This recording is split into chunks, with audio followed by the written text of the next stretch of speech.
Am I progressing or am I plateauing? That is the question. Today is all about figuring out what we're supposed to be looking for on a week-to-week basis when we're measuring our progress. Typically, we'll put all of our faith on our weekly results being the number on the scale, when in fact there are four very important pieces of criteria that we got to measure that actually tell us if we're progressing or if we're plateauing. Welcome to our training video. I'm your coach Grant, and today we're going to be measuring your progress to see if you are in fact moving forward in the right direction or if you're plateauing and stuck. Full disclaimer moving forward, remember that knowledge is not the enemy, it's the answer. Trying fitness and nutrition out on your own is one thing, but learning how to do it correctly is a whole new process. And it could be very intimidating when you're working with a coach or trying to do it the right way. And this behavior could quickly lead to quick fixes like fad diets, low-calorie diets, or villainizing foods. That is the quickest way to create eating disorders, struggle with plateaus, and keep you in the same stressful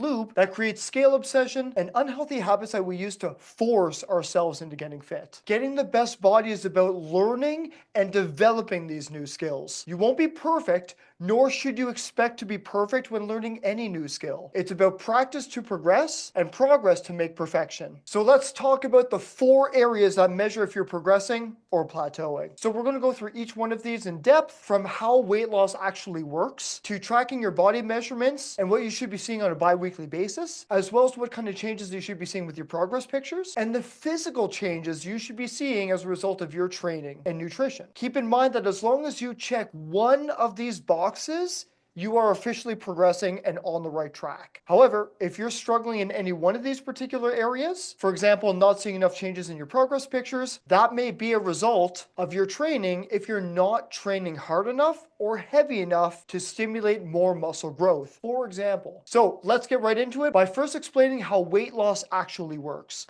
You can only lose 1% of your body weight weekly. That means if you're 200 pounds, it would be about 2 pounds of body weight that you would lose on a weekly basis. But remember, this is 2 pounds of body fat specifically. We're not trying to lose weight overall. At the end of the day, we want to preserve muscle mass, not lose it as a result of weight loss. Remember that muscle is equally as important to your body recomposition, and we're not just trying to lose weight or get smaller. We're actively trying to change your muscle to fat ratio. Especially whenever it comes to calorie intake and being afraid of carbs, it's an important note to realize it's a bad idea to completely drop your carbs long term. In order to feel our optimal levels of energy, we can't sacrifice carbs. So it's not about decreasing our carbs or starving ourselves on super low calorie diets, but it's about changing the way our body uses those calories that we so desperately need. If you weigh 180 pounds, then your body needs at least 180 times 10 or 1800 calories just to survive in bed all day on a sick day. And that's not considering the calories that you're going to need the second you step out of bed. So I say again, it's not about starving yourself. It's about changing the type of calories that we use, for example, more protein, and building more muscle and being more active so our body uses those calories more efficiently. This is how you maintain your best physique after a long term of hard training. So remember that the scale is the least accurate representation of if you're actually getting lean. Here's another example. On the right side, you'll see a diagram of how it works whenever our bodies retain water, which I'll get to in a minute. Now, if there's a particular week that the scale had one up, consider that it might be due to water weight.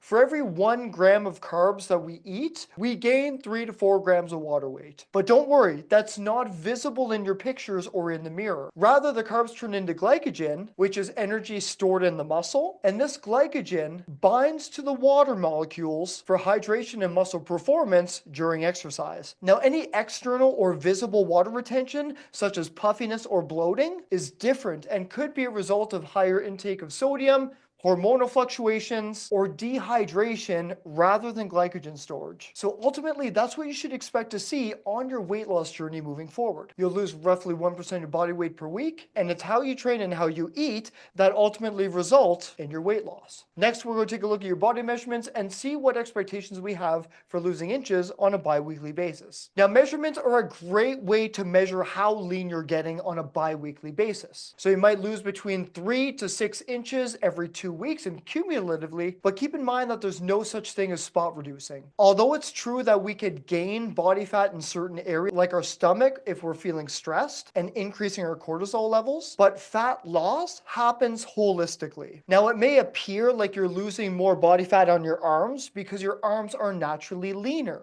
So it's going to be easier to see those striations and muscle definition in something that naturally doesn't have as much body fat. Whereas the stomach appears like it's taking a long time to lose body fat and losing at a slower rate. Also consider that we want to measure our belt sizes and also see if our clothes are feeling different. Maybe your yoga pants are feeling a little bit more loose, or maybe you're going down a size in clothes. So ultimately, that's what we could expect to see on a bi-weekly basis. Not only measure the entire body with flexible measuring tape, but also keep track of how the clothes are fitting and how they're getting looser over time. Even have a pair of goal pants or goal clothes that you want to fit into. Next, let's talk about progress pictures and what to expect on a bi-weekly basis. Now, for those of us that have scale obsession and focus on all of our results with a number on the scale, it may cause us to have a bad relationship with our body and look at our results in a negative light. Although you may have lost inches, which is a better verifier that you are in fact getting leaner, you may put all your value on the scale and might be more inclined to look at the spots that you hate or wish would go away faster than recognizing the changes that you actually achieved, which is incredibly discouraging and frustrating too. So be objective and actually compare your before and after photos every 2 to 4 weeks. Remember to look at it objectively. Cover your face and look for the smaller skin folds, the changes in their posture, if there's more collarbone exposure, if those arms are looking leaner, if the stomach's getting flatter, if you're starting to see that first 2-pack on the top of your stomach, or if you're seeing less cellulite or more of a thigh gap. These are all huge indicators that we severely underestimate about our changes. So don't be narrow-minded. Look at your transformation objectively and holistically. So when it comes to your progress pictures, take them every second week, do a side-by-side, and objectively look for those changes. Look how the waistline's getting smaller, the muscles are getting more defined, and how your posture is improving over time. Be objective and be fair. Next, we're going to talk about the physical changes that you should be seeing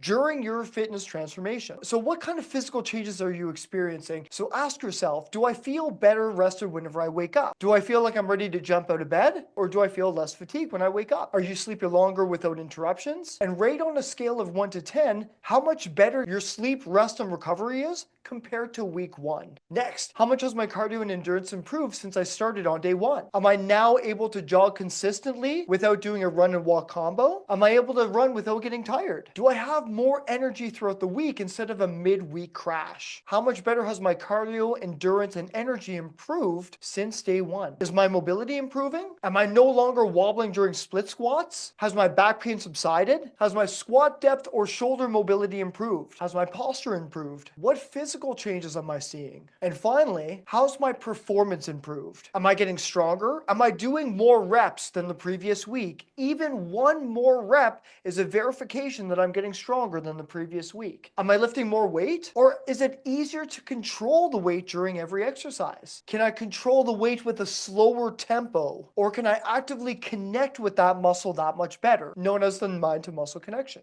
These are all signs that you're becoming healthier, stronger, and leaner. These are things that the scale can't tell you that are just as important as your pictures and your measurements. So this is 4 criterias that measure if you're progressing or plateauing. I hope you got a lot of value out of this. And remember that fat loss isn't defined by a number on the scale, but the progress you make on how you feel, the energy that you have, and the strength you build. True transformation happens when you focus on the habits, the mindset, and the actions that lead to lasting change, not just the digits on a scale. Until next time, stay legendary.